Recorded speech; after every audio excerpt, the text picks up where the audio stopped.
Hello বন্ধুরা, আসসালামু আলাইকুম। দেশি রান্নাঘরে আপনাদের স্বাগতম। আজকে আমি রান্না করব ব্রয়লার মুরগির মাংস। আচ্ছা, আমরা সবসময় তো একই রকমভাবে মুরগির মাংস রান্না করি এবং খেতে খেতে কিন্তু একই রকম মাংস আর ভালো লাগে না। তাই আজকে আমি একটু অন্যরকমভাবে রান্না করছি। আমি সবগুলো মশলা একে একে দিয়ে দিয়েছি, দেখতে পাচ্ছেন।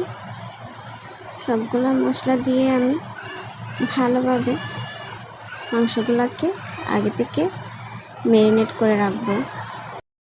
এই তো মশলাগুলো আমি ভালোভাবে ম্যারিনেট করে মাংসগুলো আমি আধা ঘন্টার জন্য রেস্টে রেখে দিয়েছি।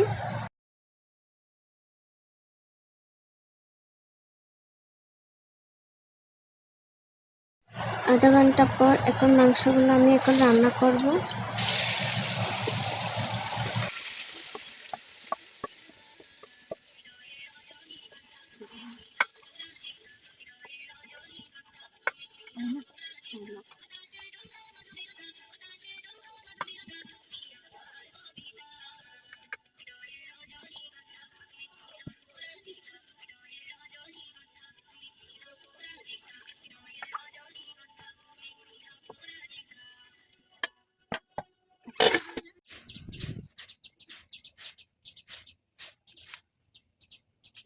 প্লিজ বন্ধুরা, আমার ভিডিওটি না টেনে আশা করি পুরা দেখবেন, আপনাদের ভালো লাগবে। এইভাবে করে মুরগির মাংস রান্না করলে কিন্তু অনেক মজা হয়। আপনারা প্লিজ একবার ট্রাই করে দেখবেন। অনেকে আছে ভিডিও পুরা না দেখে কপি কমেন্ট করে, প্লিজ এরকম করবেন না কেউ। আপনি যদি আপনার সামনে যাওয়া ভিডিওটি পুরা না দেখেন, তাহলে ফেসবুকও আপনার ভিডিও আমার সামনে সাজেস্ট করবে না। এতে কিন্তু আপনারও ক্ষতি, আমারও ক্ষতি।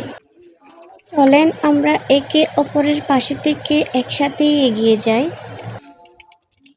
এই তো কথা বলতে বলতে এদিকে আমার মাংসগুলা সেদ্ধ হয়ে এলো। এই মাংস রান্নাটা কিন্তু খেতে অসাধারণ হয়েছিল।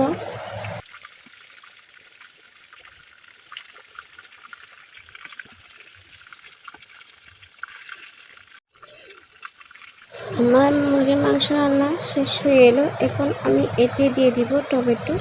এখানে একটা পাতা দিচ্ছি, এটা হচ্ছে পোলাও পাতা, এটার থেকে একটা ভালো স্মেল আসবে। আরও দিয়ে দিয়েছি ধনিয়া পাতা। তো বন্ধুরা, আমার ভিডিওটি যদি আপনাদের ভালো লেগে থাকে, অবশ্যই লাইক, কমেন্ট, শেয়ার দিয়ে এবং আমার পাশে থাকবেন। আমার ভিডিওটি এ পর্যন্ত দেখার জন্য আপনাদেরকে অসংখ্য ধন্যবাদ। প্লিজ রান্নাটা কেমন হয়েছে কমেন্ট করে বলে যাবেন।